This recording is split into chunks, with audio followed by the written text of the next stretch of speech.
Well, hello everyone, and welcome back to another video, and welcome to my F1 22 game review.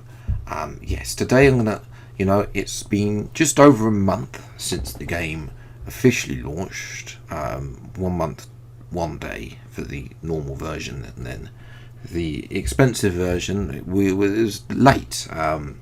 So yes, a lot of people are not happy with the compensation that they got, because they could have given you Bitcoin for the delayed for Steam. But that's if you're not familiar with what happened.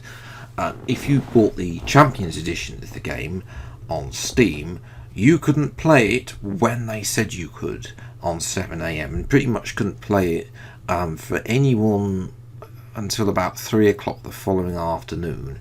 And what they gave you, as compensation is 4,300 XP. They could have given you Bitcoin to spend on clothing and whatnot for stuff F1 Live, but no, they gave you XP, which was pointless. People were definitely not happy with that, and there's a factor that people are saying, let's not buy the game next year because the game, as what has launched so far, has been that bad. Now, there are new things. Start with F1 Life. It's been the big push, has been the big newest thing on the game, but it's also the most pointless thing on the game. I'm not going to lie. I've played apart from that one video that I made for the fastest supercar, I've not touched the supercar since. That was almost a month ago. As well, F1 Life as well. The selection of stuff, and you can't unlock stuff through the podium pass. So the selection of stuff, you just have to buy it with Bitcoin, and it's just like, can't be bothered.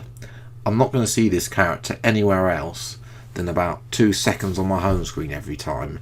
I'll set it up with an OK setting, so my eyes aren't burnt away when I load the game up, and then not invest any other time in it. So it is, to be fair, a nice space to show off things, but I don't think the amount of work that they put in and the amount of work they put into the rest of the game, what they should have done.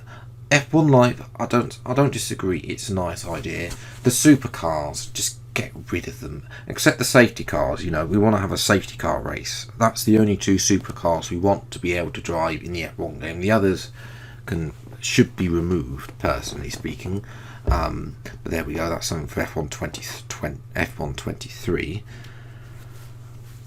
as well. But you don't see your character being like, I've said this before already in previous videos, but you need to see more of the character. I hope we'll see that a little bit more for F1 23. But going back to this year's game, the nice little, to be able to show off your achievements and the trophies. Yes, the trophies need to be made realistic, so you can have the realistic trophies. Imagine winning at Silverstone and being able to show off that big gold trophy that they show off, not the other little trophy that they had for science, but the big one, the normal one. That in my view is the proper trophy. Be able to have that on display and to show as well, along with the drivers, constructors, and whatnot. That's a nice touch. But the other stuff, a little bit too much maybe. Time spent on that, and not enough time spent on making sure that the game works on launch, because it clearly doesn't. And that's going to move me on to quickly move on to some other content. And just released today is the first DLC track, possibly only one of 2, Portimao. Problem with it, not available in career mode. So all you can do, you can drive it on multiplayer. Fine, okay. You can drive it in Grand Prix mode. You can drive it in time trial, but you can't drive it in career mode. And I don't understand why not. Because the fact of the matter is, they had China available last year in career mode, and that wasn't on the calendar for any Pacific Side moment last year. So I don't understand why they can't at least make it available. At least if they can't get by the licensing for the first season, have it available for second season.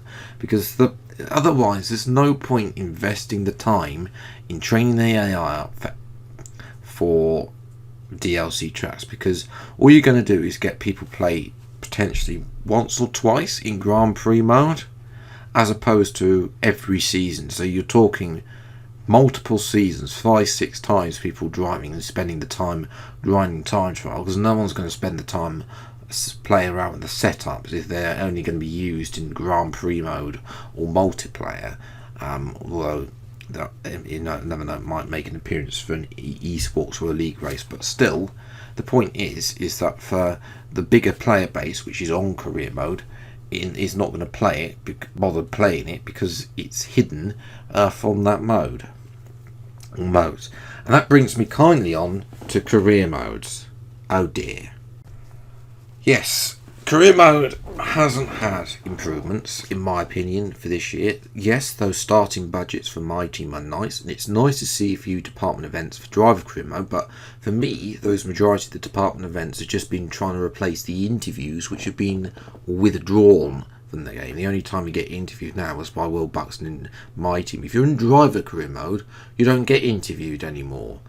And there was so much promise from F1 Breaking Point last year. We saw media pens, cutscenes. It was a properly constructed career mode and a storyline.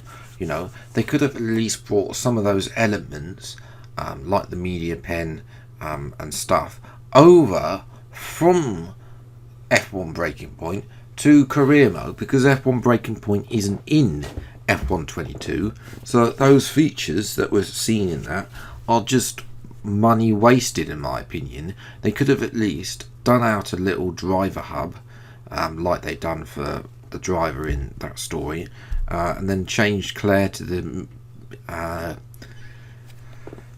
changed her to the media pen, as well with those cutscenes, But yes, and then obviously Emma. In the latest patch, her face has been removed. So I don't know what's going on there. Whether or not the person who portrays Emma in the game, she's the last one. Character. She's been the longest serving character in the F1 game as well, albeit if you exclude the fact that Jeff has been reformed out of some of the others engineers that we've had, the Andy bloke and whoever that Geordie was. I think he was Geordie in F1 2010 all those years ago as well.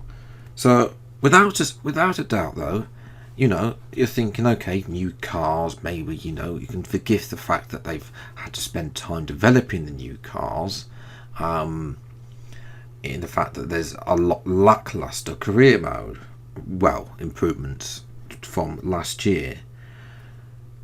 But then we got the new cars, and it's getting to a point where it's becoming worse than last year. Actually, it is worse than last year. Last year, we had the AI go supersonic speed through fast corner. This year, the AI have two advantages, because not only do they have the fact that they have OP traction out of every single corner as well, they also have this problem where R&D upgrades, as I say, I don't know how much extent to this, but there's definitely a lot of them that aren't applying for the player, which is an issue, because it means that the player against every AI is getting absolutely mullered left, right and centre. As well, we've also got the new handling model, which is worse. It just feels so much floaty than the last one.